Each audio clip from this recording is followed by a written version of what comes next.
Hello student, आज हम आगे वाले कुछ प्रॉब्लम सॉल्व करेंगे। ओके, उससे पहले फार्मूला हम फिर से देख लेते हैं। ऑलरेडी हमने जो फार्मूले रेडी किए हैं वो हम रिकॉल कर लेते हैं। उस फार्मूला के ऊपर अब प्रॉब्लम हम सॉल्व करने वाले हैं। देखो, अगर ये कैपेसिटर है, ये कैपेसिटर की दो प्लेट है और उसमें बहुत सारे मटेरियल है डाइलेक्ट्रिक के, K1 K2 K3 up to Kn ऐसे पार्ट किए गए हैं जिसका थिकनेस है T1 T2 T3 up to Tn। तो हमने फॉर्मूला क्या स्टडी किया था, C is equal to a epsilon 0 divided by T1 divided by K1 plus T2 divide by K2 plus up to Tn divided by Kn। ये एक formula हमने study किया था। अब इसमें सारे सीरीज़ में डिवाइड है, मीन्स K1 K2 K3 ये सारे सीरीज़ कॉम्बिनेशन है। तो ये कैपेसिटर का सीरीज़ कॉम्बिनेशन, इसको हम एक कैपेसिटर कहते हैं, इसको दूसरा कैपेसिटर, इसको तीसरा, ऐसे सीरीज़ में अरेंज है, तब ये फार्मूला हम अप्लाई करते हैं। अब दूसरा हमने फार्मूला स्टडी किया है फॉर पैरेलल कॉम्बिनेशन, अगर प्लेट को पैरेलली डिवाइड करते हैं। नेक्स्ट फार्मूला हमने स्टडी किया था, अगर ये प्लेट है और उसको पैरेलली हम डिवाइड करते हैं K1 K2 K3 up to Kn, जिसमें एरिया भी प्लेट का डिवाइड हो जाता है A1 A2 A3। तो हमारा फॉर्मूला क्या था, C is equal to epsilon 0 D A1 K1 plus A2 K2 plus AN Kn। अब देखो A1 A2 A3 अगर इक्वल है तो हम इन सारे की जगह क्या पुट करते हैं, A divided bye N। A को कितने पार्ट में डिवाइड किया है हमने, N पार्ट में डिवाइड किया है। ओके, सो फॉर्मूला क्या हो जाएगा, C is equal to a epsilon 0 n d K1 plus K2 plus up to Kn। ये हमने दोनों फार्मूले स्टडी किए। अब इन दोनों फार्मूला पे हम प्रॉब्लम सॉल्व करेंगे। ओके, फर्स्ट सम हमारा, a parallel plate capacitor consist of two identical metal plates. A parallel plate capacitor consists of two identical metal plates. Two dielectric slabs having dielectric constant K1 and K2 are introduced in the space between two plates as shown in a figure। देखो, एक में parallel combination है और एक में series combination है।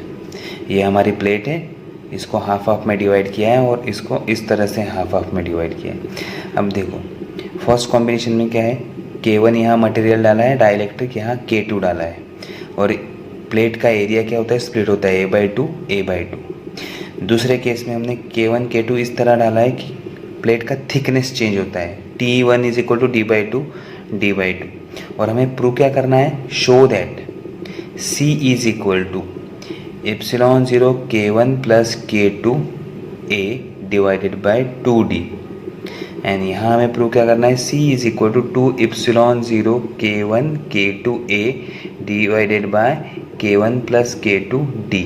अब दोनों फॉर्मूले याद करो, हमने क्या स्टडी किए थे। अगर ऐसा कॉम्बिनेशन मैंने दिखाया था तो कौन सा फॉर्मूला अप्लाई होता है, और इस फॉर्मूले के लिए K1 K2 up to Kn के लिए कौन सा फॉर्मूला अप्लाई होता है, वो याद करो। उस हिसाब से हम अप्लाई करेंगे फॉर्मूला। अब फर्स्ट केस में हम फॉर्मूला यूज़ करेंगे, C is equal to epsilon 0 D A1 K1 plus A2 K2 up to N, लेकिन यहाँ दो ही है, K1 और K2। अब A का वैल्यू देखो, A1 का वैल्यू क्या है, A/2, A1 का वैल्यू क्या है, A/2, A2 का वैल्यू भी क्या है, A/2। तो फॉर्मूला क्या होगा, C is equal to epsilon 0 D A/2 A1 is equal to A/2, A2 is equal to A/2। तो अब दे दो A/2 K1 plus A/2 K2। अब इनको कॉमन निकाल लो, तो क्या हो जाएगा, अब C is equal to A epsilon 0 2D epsilon A/2 common, epsilon 0 D as it is K1 plus K2। देख लो ऊपर वाला formula, epsilon 0 K1 plus K1 plus K2A divided by 2D। हो गया प्रूफ, हमने ये वाला फॉर्मूला अप्लाई किया इसमें। नेक्स्ट, अब सेकेंड केस के ऊपर जाते हैं। चलो अब हम सेकेंड केस के ऊपर जाते हैं। यहाँ T1 इज इक्वल टू क्या है, T1 is equal to D/2, T2 is equal to D/2। अब हमारा फॉर्मूला क्या अप्लाई होगा, यहाँ प्लेट का एरिया तो A ही रहेगा, तो अब हमारा फॉर्मूला कौन सा अप्लाई होगा, C is equal to A/0 divided by T1 K1 plus T2 by K2। ये हमारा फॉर्मूला अप्लाई होगा इस केस में। ओके, अब T1 का वैल्यू D/2, T2 का वैल्यू D/2, तो C इज इक्वल टू क्या होगा, C is equal to A/0 T1 का value D/2 K1 plus D/2 K2। अब इसमें से कॉमन क्या आएगा, D/2 कॉमन आ जाएगा, D/2 कॉमन आ जाएगा, तो C is equal to D/2 common A/0 D/2 common, और यहाँ 1/K1 प्लस 1/K2। अब इसको अगर हम सॉल्व करेंगे, अब ये 1/K1 प्लस 1/K2 आ गया। अब इसको सॉल्व करो तो क्या होगा, D/2 से 2 ऊपर चला जाएगा, 2A/0 D as it is, और इसको अगर हम सॉल्व करेंगे क्रॉस मल्टीप्लिकेशन तो क्या होगा, K1 K2 नीचे आएगा और K1 प्लस K2 ऊपर आ जाएगा। ये तो इजी है। अगर देन फर्दर इसे सॉल्व करेंगे, मैंने यहाँ लिखा है, जगह नहीं थी इसलिए, तो क्या होगा, K1 K2 ऊपर चला जाएगा, K1 K2 ऊपर चला गया, नीचे क्या बचा, K1 प्लस K2 और formula C is equal to 2A/0 K1 K2 ऊपर D K1 प्लस K2। ये देखो same formula 2A/0 K1 K2 divided by K1 plus K2 D। हो गया प्रूव, दोनों प्रूव करना इजी है। अब ये हो गया हमारा सॉल्व। अब हम सम सॉल्व करते हैं। ऐसे सम आते हैं, ये कॉमन सम है, IMP सम है, इस तरह के सम आते हैं, इसका प्रैक्टिस कर लो। अब हम इस तरह के सम भी सॉल्व कर लेते हैं, क्या होता है वो देखते हैं। Find equivalent capacitance between P and Q given area of each plate is equal to A and separation between plate is equal to D। अब देखो एक कॉम्बिनेशन हमें दिया है, ये plate K1 K2 K3 D/3 D/3 D/3 PQ, ये हमारा parallel plate capacitor है, 3 इसमें डिवाइड किया है। ओके, और ये हमारा दूसरा एक प्लेट है, उसमें 3 है, 1 2 3, ये 2 हमने पैरेलल में और ये 2 सीरीज़ में है। अब कैसे सॉल्व करते हैं देखते हैं इसको। ओके, तो पहले हम लेंगे फॉर्मूला, पहले इसको सॉल्व करेंगे, इस डायग्राम को हम सॉल्व करते हैं। पहले इस डायग्राम के लिए पहले हम सॉल्व करते हैं। अब देखो यहाँ K1 दिया है, K2 और K3 दिया है, ये T/3 T1 का वैल्यू होगा, ये T2 का वैल्यू होगा और ये T3 का वैल्यू होगा। ओके, T1 T2 T3 अब हमारे पास आ गया। फॉर्मूला कौन सा अप्लाई करेंगे हम, C is equal to A/0 T1 T2 T3, तीनों भी कॉमन है, so T1 is equal to T2 is equal to T3। लेकिन मैं पहले फॉर्मूला लिख देता हूँ, क्या है, so T1 K1 plus T2 K2 plus T3 K3। अब ये तीनों कॉमन है, तो ये ब्रैकेट के बाहर हम ले सकते हैं, C इज इक्वल टू, अब हम इसको सॉल्व करते हैं, क्या होगा देखो, T1 T2 T3 कॉमन है, तो D/3 ब्रैकेट के बाहर हम ले सकते हैं। सो ये हो गया ब्रैकेट के बाहर D/3, ब्रैकेट में क्या बचा, K1 का वैल्यू 1, सो ये आएगा 1 प्लस K2 का वैल्यू 3 1/3 प्लस K3 का वैल्यू 1/6। अब इसको सॉल्व करेंगे हम।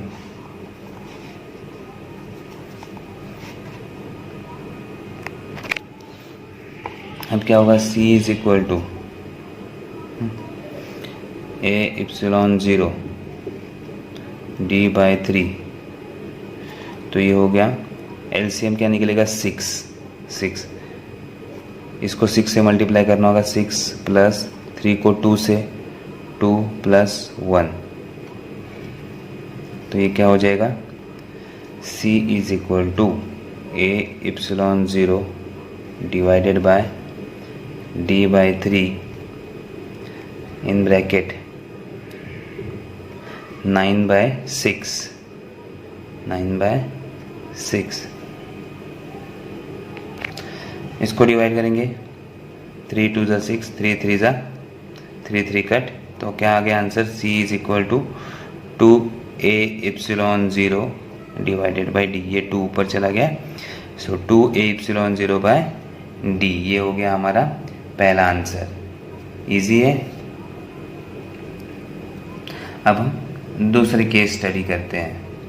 अब नेक्स्ट केस में क्या हो रहा है, नेक्स्ट केस हम स्टडी करते हैं। देखो यहाँ K2 और K3 हमारे सीरीज़ में है और इन दोनों को K1 पैरेलल में है, ओके, प्लेट के अंदर। इसका थिकनेस D और इसका T1 = हमें दिया है, ये T2 = दिया है और प्लेट A/2 है।